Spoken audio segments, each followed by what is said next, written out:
Good morning my dear students. আশা করি সবাই সৃষ্টিকর্তার অশেষ রহমতে ভালো আছো। আজ আমরা এইচএসসি উচ্চতর গণিত প্রথম পত্রের নবম অধ্যায়ের চতুর্থ ক্লাস করতে যাচ্ছি।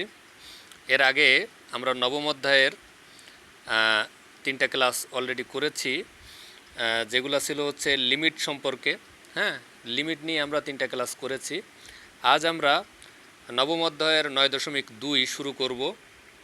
ঠিক আছে, এখানে হচ্ছে মূল নিয়মে কিভাবে অন্তরজ নির্ণয় করতে হয়, মূল নিয়মে কিভাবে ডিফারেন্সিয়েশন করতে হয়, আমরা আজ সেটা দেখব। তো প্রথমে আমরা একটু সংজ্ঞা সম্পর্কে জানবো, বিভিন্ন সংজ্ঞাগুলো সম্পর্কে। দেখো, অবিচ্ছিন্ন ফাংশন মানে কন্টিনিউয়াস ফাংশনটা আসলে কি, এটা সম্পর্কে আমরা প্রথমে একটু দেখে নিই। এখানে একটা চিত্র আমরা দেখতে পাচ্ছি, দেখো। আর এখানে হচ্ছে দেখো, ধরি F of X equal two x square minus one. এখানে এটা হচ্ছে একটা ফাংশন আমরা ধরলাম, F of X equal two x square minus one. ফাংশনটি যে কোনো বাস্তব সংখ্যার জন্য সংজ্ঞায়িত, মানে এক্সের মান যে কোনো বাস্তব সংখ্যা যদি আমরা এখানে বসাই, যে কোনো একটা বাস্তব সংখ্যা যদি আমরা এক্সের মান হিসেবে ব্যবহার করি, তাহলে এই ফাংশনটা সংজ্ঞায়িত। তার মানে এক্সের যে কোনো মানের জন্য আমরা এফ অফ এক্সের একটা মান পাবো। ঠিক আছে, যদি একটা মান পাই তাহলে ফাংশনটা সংজ্ঞায়িত।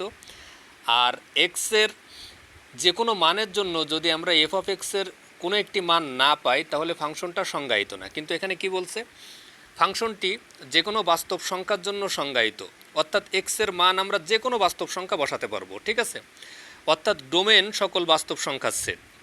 ওকে, ফাংশনটির লেখচিত্রে দেখা যাচ্ছে কোথাও কোনো ছেদ বা বিচ্ছিন্নতা নাই।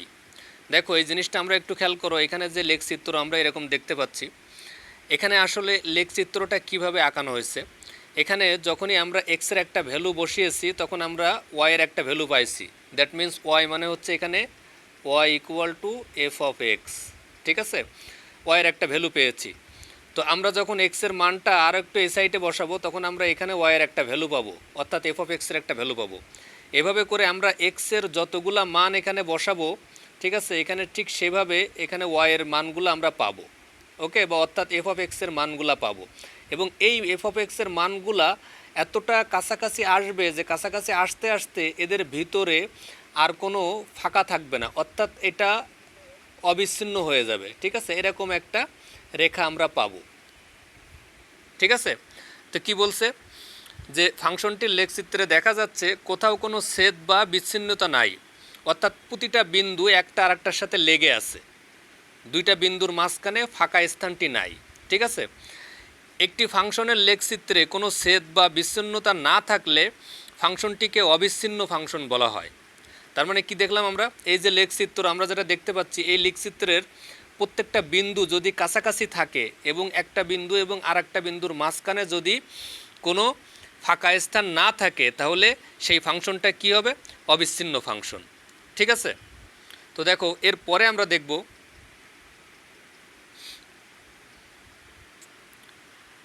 অন্তরজ এর সংজ্ঞা, ডেফিনিশন। হ্যাঁ, অন্তরজ আমরা যেটাকে বলা হয় ডেরিভেটিভ বা হচ্ছে ডিফারেন্সিয়েশন, সেটাকে আমরা আরেকভাবে বলতে পারি কি অন্তরজ। অন্তরজ এর সংজ্ঞা কি, ডেফিনিশন কি। দেখো, আমরা একটা ফাংশন যদি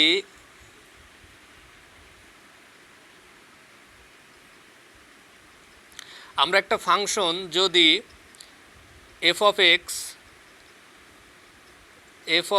এটাকে যদি আমরা ওয়াই ধরে নিই, তাহলে Y equal to F of X একটা ফাংশন। এই ফাংশনটার কি বলছে যে কোনো ফাংশন এফ প্রাইম এক্স যদি এমনভাবে সংজ্ঞায়িত হয় যে F prime X equal to limit H tends to zero F of X plus H minus F of X divided by H, তাহলে এফ প্রাইম এক্সকে এক্সের সাপেক্ষে Y equal to F of X, এই যে ফাংশনটা Y equal to F of X, এই ফাংশনটির অন্তরজ বলা হয়। তার মানে দেখো, Y equal to F of X এই ফাংশনটাকে যদি limit H tends to zero F of X plus H minus F of X divided by H, এভাবে যদি আমরা সংজ্ঞায়িত করি, তাহলে আমরা পাই হচ্ছে এফ প্রাইম এক্স। আর এই এফ প্রাইম এক্সটা হচ্ছে এক্সের সাপেক্ষে Y equal to F of এক্সের অন্তরজ। ঠিক আছে, তাহলে এখানে কি বলছে, এফ প্রাইম এক্স ফাংশনটির ডোমেন হচ্ছে এক্সের মানগুলি। এফ প্রাইম এক্স ফাংশনটির ডোমেন হচ্ছে এক্সের মানগুলি, যার জন্য লিমিটটি বিদ্যমান। অর্থাৎ এফ প্রাইম এক্স যে ফাংশনটা আমরা পেয়েছি, এই ফাংশনটার ডোমেন হচ্ছে এখানে যে এক্সের মানগুলো আমরা বসাবো, এই মানগুলো হচ্ছে এফ প্রাইম এক্স ফাংশনের ডোমেন। ঠিক আছে?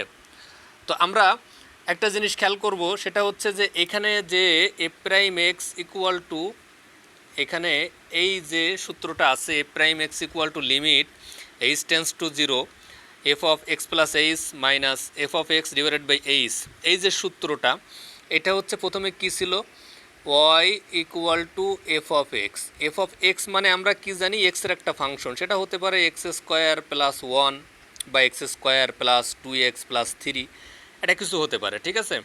তো Y equal to F of X অর্থাৎ এক্সের একটা ফাংশন, এটাকে আমরা যখন আমরা ডেরিভেটিভ করব, এই দেখো তাহলে কি হয়, এফ অফ এক্সকে যদি আমরা একবার ডিফারেন্সিয়েশন করি তাহলে আমরা পাই হচ্ছে এফ প্রাইম এক্স। ঠিক আছে? এই যে প্রাইমটা এখানে আছে, এই এফ প্রাইম এক্স, এটা সমান আমরা কি লিখব, limit H tends to zero F of X plus H minus F of X divided by H.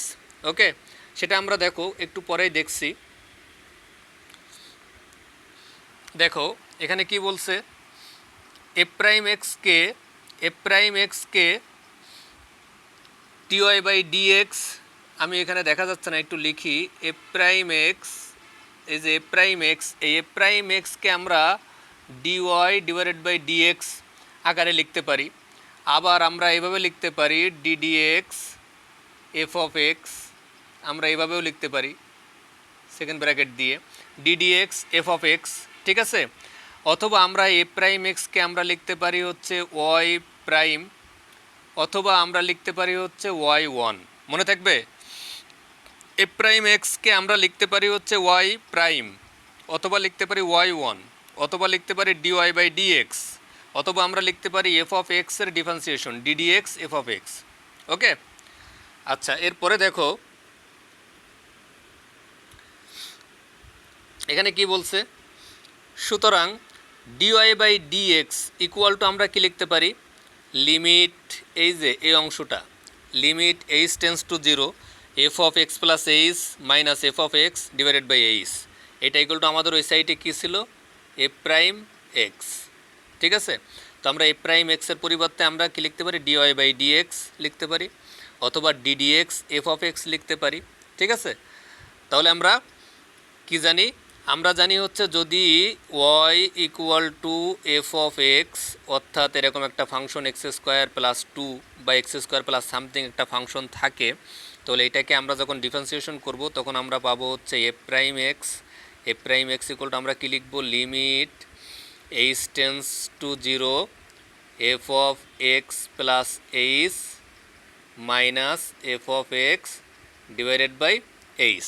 এটা একটা সূত্র। ঠিক আছে? আমরা এই সূত্র দিয়ে এই মূল নিয়মের সবগুলো অঙ্ক আমরা সমাধান করব। ওকে, তাহলে আমরা এখন মূল নিয়মের একটা অঙ্কে চলে যাব। দেখো এখানে একটু দেখে নিই, কোনো ফাংশনের অন্তরজ নির্ণয় করার প্রক্রিয়াকে অন্তরীকরণ বলে। কোনো ফাংশনের এই যে অন্তরজ নির্ণয় করার যে সূত্রটা আমরা দেখলাম, এই অন্তরজ নির্ণয় করার প্রক্রিয়াকে অন্তরীকরণ বলে।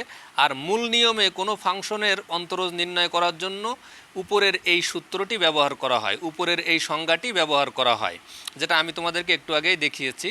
তো আমরা এখন মূল নিয়মে একটা অন্তরজ নির্ণয় করব। দেখো, মূল নিয়মে সাইন এক্সের অন্তরজ নির্ণয়। তাহলে আমরা প্রথমে কি করব, ধরি F of X equal to sine X, যেহেতু এখানে সাইন এক্সের অন্তরজ আমরা নির্ণয় করব, সুতরাং আমরা যেটার অন্তরজ নির্ণয় করব আমরা F of X equal two ওইটা ধরে নিব। তাহলে এরপরে আমাদের কি কি লাগবে, দেখো আমাদের হচ্ছে আমাদের বের করতে হবে হচ্ছে এফ প্রাইম এক্স, এটা আমাদের বের করতে হবে। তাহলে এটা বের করতে গেলে আমাদের লাগবে হচ্ছে আমাদের লাগবে হচ্ছে, আমরা এফ প্রাইম এক্স বের করব, তাহলে আমাদের লাগবে হচ্ছে limit H tends to zero, আমাদের লাগবে হচ্ছে F of X plus H minus F of X divided by H, তাই না? আমাদের এটাই তো সূত্র।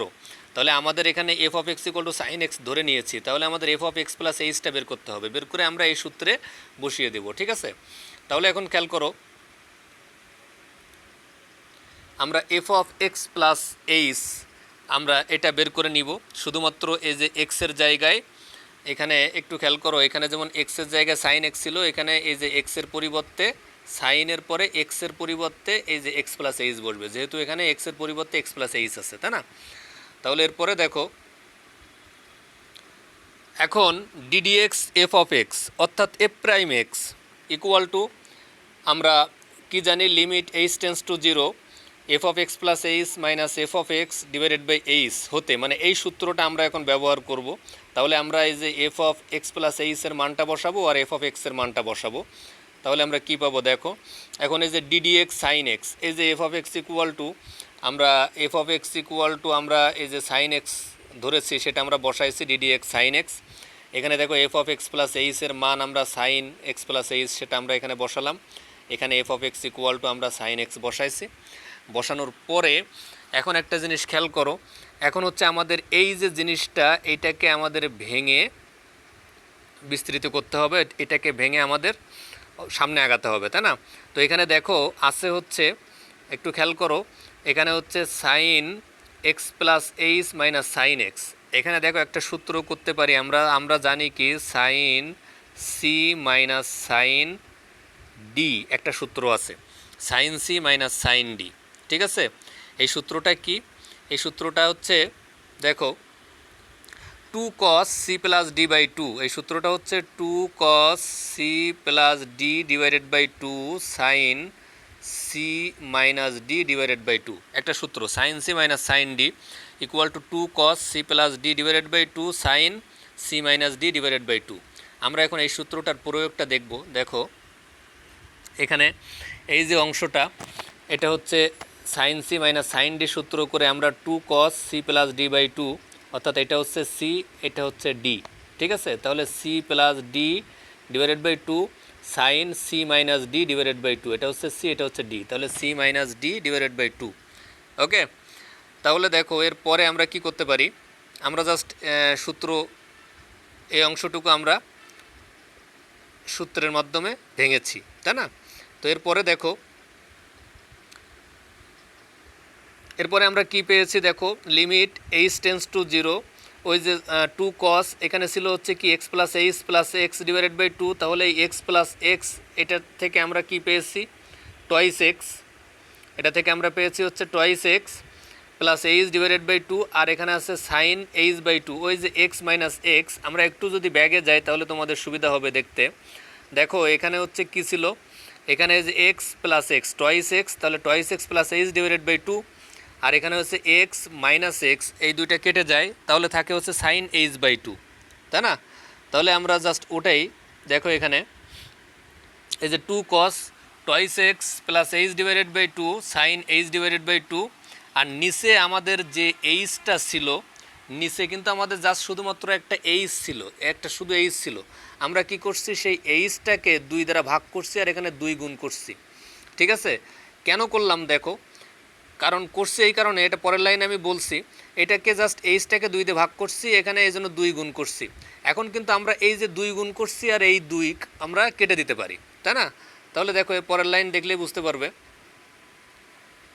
এখানে দেখো এই যে এই অংশটুকুর জন্য আমরা এই যে এখানে sine H by two, sine এই যে সাইন এখানে এইচ বাই টু আর নিচে এইচ বাই টু, এই অংশটুকু নিচে এইচ বাই টু, যেহেতু এখানে সাইন এইচ বাই টু আছে এই জন্য আমাদের নিচে এইচ বাই টু লাগবে, ঠিক আছে?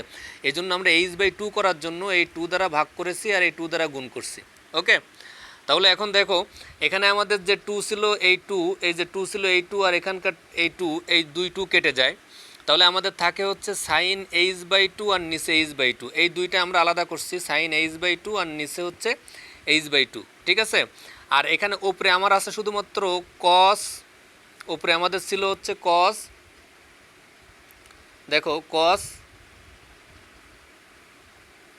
আমাদের কি ছিল উপরে, cos two X plus H divided by two, তাই না? এটা আমাদের উপরে ছিল। তো সেটা থেকে আমরা যদি একটু ভাঙি তাহলে এখান থেকে দেখো, এখান থেকে এই অংশটাকে, এই অংশটুকু যদি আমরা ভাঙি, একটু খেয়াল করো, এই যে এখান থেকে এই যে এই অংশটুকু যদি আমরা ভাঙি তাহলে আমাদের কি হয়, টু এক্স প্লাস এইচ, ওটাকে যদি আমরা ভেঙে লিখি, এখানে কী ছিল আমাদের একটু খেয়াল করো, cos two X plus H divided by two, এখন এইটাকে যদি একটু ভেঙে লিখো তাহলে কি আসে, কস থাকে এখানে, হ্যাঁ এখানে 2x/2 প্লাস h/2, তাই না? এই 2 কেটে যায়, থাকে হচ্ছে x প্লাস h/2। তাহলে আমাদের থাকে cos x প্লাস h/2, আমাদের এই অংশটুকু আছে cos x প্লাস h/2। ঠিক আছে, তাহলে এখন দেখো, তাহলে এখানে লিমিট h টেন্স টু 0, ওপরের 2 আর নিচের 2 কেটে গেছে, আমাদের cos x প্লাস h/2 এই অংশটুকু আমরা আলাদা করেছি, এই যে অংশটুকু আমরা আলাদা করেছি, আর লিমিটটাকে ভাগ করে দিয়েছি, এই যে সাইন h/2 আর নিচে এই যে h/2, এটাকে এক সাইড করে এই লিমিট h টেন্স টু 0 এটাকে আমরা ভাগ করে দিয়েছি লিমিট। কিন্তু একটা জিনিস খেয়াল করতে হবে, এখানে ছিল h টেন্স টু 0, এটাকে ভাগ করে দিলে এখানেও তো h টেন্স টু 0 আসার কথা, তাই না? কিন্তু দেখো যদি h টেন্স টু 0 হয় তাহলে h/2 টেন্স টু 0, ঠিক আছে? কারণ তুমি যদি এই যে উভয় সাইডে 2 দ্বারা ভাগ করো তাহলে সেক্ষেত্রেও কিন্তু এখানে 0/2 মানে 0, ঠিক আছে? তাহলে h টেন্স টু 0 হলে h/2 টেন্স টু 0, এই জন্য আমরা এখানে লিমিটটা ভাগ করে দিয়েছি, কিন্তু এখানে লিমিট h টেন্স টু 0 বসিয়েছি আর এখানে লিমিট h/2 টেন্স টু 0 বসিয়েছি, কারণ আমাদের এখানে h/2 আছে, এখানে h/2 আছে। আমি যদি এখানে h/2 টেন্স টু 0 বসাই তাহলে আমি একটা সূত্র করতে পারি। সেই সূত্রটা হচ্ছে কি, আমি তোমাদের বলেছি এর আগের ফার্স্ট ক্লাসে বলেছি, limit x tends to 0 sine x divided by x equal to 1, ঠিক আছে? Limit x tends to 0 sine x divided by x equal to 1। আমরা জাস্ট এই সূত্রটা করার জন্য আমরা এই অংশটুকু আলাদা করে লিখছি উপর থেকে, ঠিক আছে? আর বাকি থাকে আমাদের এই অংশটুকু। ওকে, আমরা চাইলে লিমিট ভাগ ভাগ করে বিভিন্ন জায়গায় বসাতে পারি, ঠিক আছে? তো দেখো তাহলে আমরা কি করলাম, তাহলে আমরা এখন একটু খেয়াল করো, এই যে অংশটা, এই অংশটা limit x tends to 0 sine x divided by x equal to 1, এই 1টা আমরা বসিয়েছি, আর এখানে লিমিটের মানটা আমরা জাস্ট বসিয়ে দিব। এখানে এই যে লিমিটের মান h টেন্স টু 0, এটা যদি আমি এখানে h এর জায়গায় 0 বসাই, লিমিটের মানটা যদি লিমিটটা উঠাই দিয়ে যদি লিমিটের মানটা বসাই তাহলে এখানে 0 বসবে, তাহলে এখানে 0 বসলে আমার এই টোটাল অংশটা 0 হয়ে যাচ্ছে, তাহলে থাকছে কি cos x শুধুমাত্র, ঠিক আছে? আর লিমিটটা আমরা উঠিয়ে দিচ্ছি, লিমিটটা আমরা তখনই উঠাবো যখন লিমিটের মানটা বসাবো, ঠিক আছে? তাহলে আমাদের এখানে পাচ্ছি কি আমরা cos x, আর এই অংশটুকুর মান পেয়েছি আমরা 1, তাহলে cos x into 1 equal to আমরা কি পাই, cos x, ঠিক আছে? তাহলে অতএব ddx sin x equal to আমরা কি পেলাম, cos x। তার মানে আমরা কি দেখলাম যে sin x কে ডিফারেন্সিয়েট করলে আমরা cos x পাই, এবং সেটা মূল নিয়মে কিভাবে প্রমাণ করতে হয় সেটা আমরা দেখলাম। ওকে, তো এখন আমরা আরও একটি অঙ্কের মূল নিয়মে প্রমাণ দেখব। মূল নিয়মে e⁻x এর অন্তরজ নির্ণয় করো। দেখো সাধারণত e⁻x এর অন্তরজ মানে ডিফারেন্সিয়েট যদি আমরা করি ddx e⁻x, মানে e⁻x-কে যদি আমরা ডিফারেন্সিয়েট করি তাহলে কিন্তু আমরা e⁻x-ই পাই, ঠিক আছে? মানে ddx e⁻x equal to e⁻x, এইটা মূল নিয়মে আমাদের প্রমাণ করতে হবে। ওকে, তাহলে দেখো মূল নিয়মে e⁻x এর অন্তরজ নির্ণয় করো।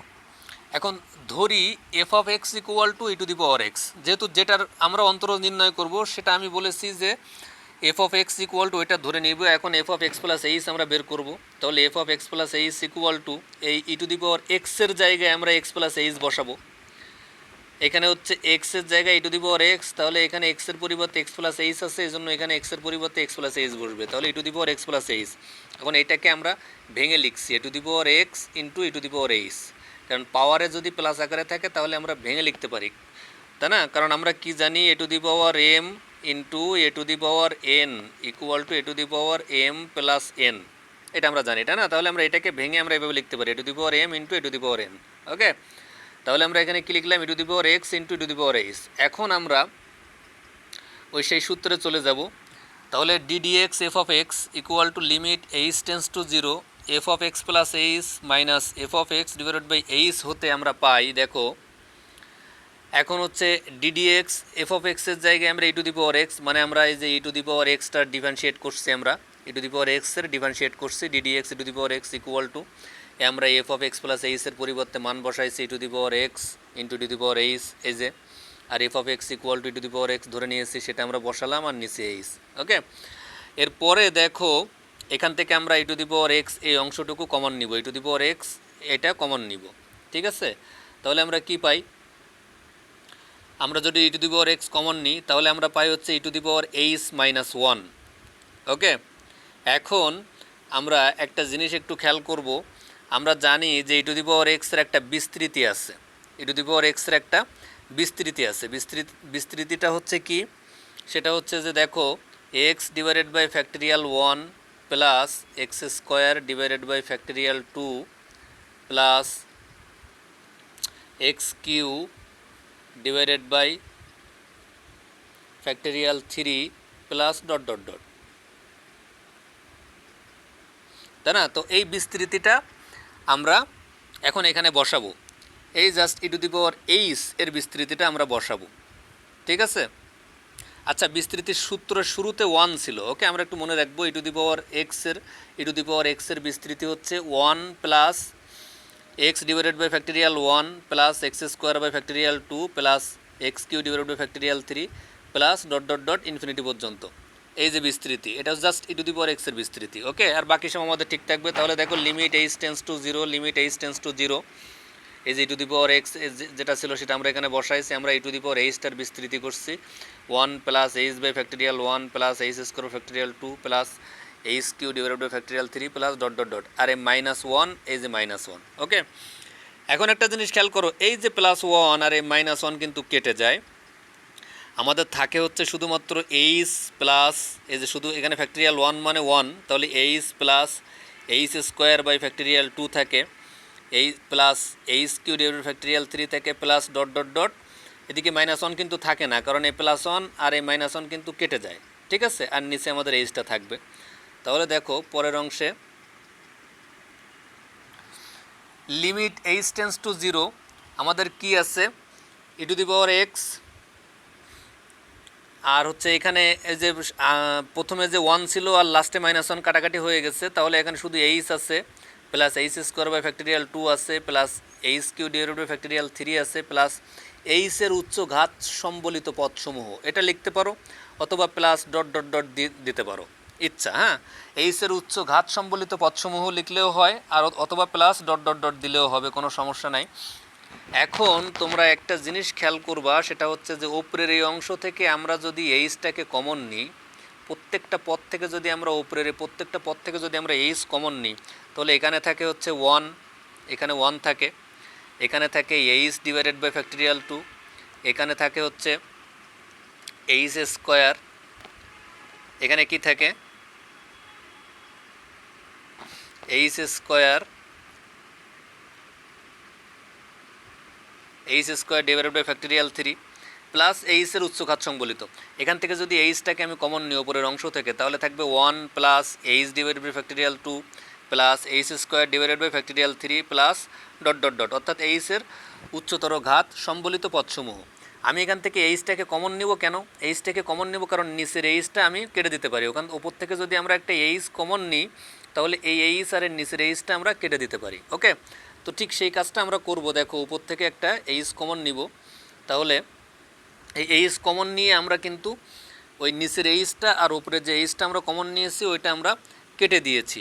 তাহলে আমাদের এখন কি আছে, আমাদের এখন দেখো যেহেতু আমরা এইচ কমন নিয়েছি, এখানে আছে ওয়ান, এই যে সেই ওয়ানটা, এখানে আমি কি বলছিলাম এইচ স্কোয়ার থেকে এইচ কমন নিলে থাকে শুধু H divided by factorial two, এখানে এইচ কিউ থেকে এইচ কমন নিলে এখানে থাকে H square divided by factorial three plus এইচের উচ্চতর ঘাত সম্বলিত পদসমূহ। ওকে, এখন আমরা আমাদের সব কিছুই করার শেষ, এখন আমরা জাস্ট লিমিটটা উঠাই দিব, অর্থাৎ এইচের মানটা বসাবো। লিমিট উঠানো মানেই লিমিটের মানটা বসিয়ে দিতে হবে। ওকে, তাহলে এখানে যদি আমরা লিমিটটাকে উঠাই দিই তাহলে আমাদের কি থাকে, ই টু দি পাওয়ার এক্স থাকে, আমরা just H tends to zero, এই এইচের মান জিরো বসাবো, তাহলে কি থাকে one plus zero divided by factorial two plus zero square divided by factorial three plus dot dot dot, আমাদের এটা থাকে, তাই না। তাহলে এখানে এই zero divided by factorial two মানে জিরো, এই অংশটুকু জিরো, এর পরবর্তী প্রত্যেকটা টার্মে জিরো, শুধুমাত্র আমাদের ওয়ান থাকে। ওকে, তাহলে দেখো আমরা কি পাই, ই টু দি পাওয়ার এক্স, এই যে এখানে যে ই টু দি পাওয়ার এক্স ছিল সেই টু দি পাওয়ার এক্সটা আছে, এখানে ওয়ান আছে, এখানে এই অংশে জিরো হয়ে গেছে, এইচের মান জিরো, এই অংশ জিরো হয়ে গেছে কারণ এখানে এইচের মানটা আমরা জিরো বসাইছি, ঠিক আছে, প্লাস ডট ডট ডট, এদিকে টোটালটাই হবে 0। ওকে, তাহলে আমরা এখানে কি পাবো, e two the power x into 1 অর্থাৎ e two the power x। ওকে, তাহলে দেখো অতএব ddx e two the power x, ddx e two the power x equal two e two the power x, তার মানে e two the power x এর differentiate করলে আমরা কি পাই, e two the power x পাই। ওকে, তাহলে আমরা প্রথমে আমরা কয়েকটা সংজ্ঞা দেখলাম, তারপরে হচ্ছে নিয়ম দেখলাম, এরপরে আমরা কয়েকটা ম্যাথ কিভাবে মূল নিয়মে সমাধান করতে হয় সেটাও আমরা দেখলাম। এখন তোমাদের কিছু বাড়ির কাজ থাকবে, তোমরা অবশ্যই বাসায় প্র্যাকটিস করবে এবং খাতায় সুন্দর করে লিখে রাখবে অঙ্কগুলা, ঠিক আছে, আমি কিন্তু দেখব। ওকে, তো দেখো তোমাদের হোমওয়ার্ক থাকবে অনুশীলনী 9.2 অনুশীলনী 9.2 যে 1 নম্বর প্রশ্নটা আছে, এই 1 নম্বর প্রশ্নের ভিতরে 1-এর 4, 1-এর 6, 1-এর 8, 1-এর 9 এবং 1-এর 11, ঠিক আছে।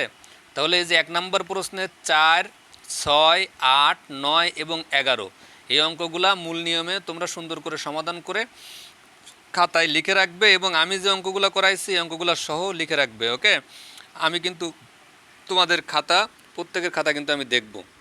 তো মাই ডিয়ার স্টুডেন্টস, আজ এ পর্যন্তই। তোমরা যারা এতক্ষণ ধৈর্য সহকারে ক্লাসটি করেছো তোমাদেরকে অসংখ্য ধন্যবাদ। সবাই ভালো থাকবে, সুস্থ থাকবে আর ভালোভাবে মনোযোগ সহকারে পড়াশোনা করবে।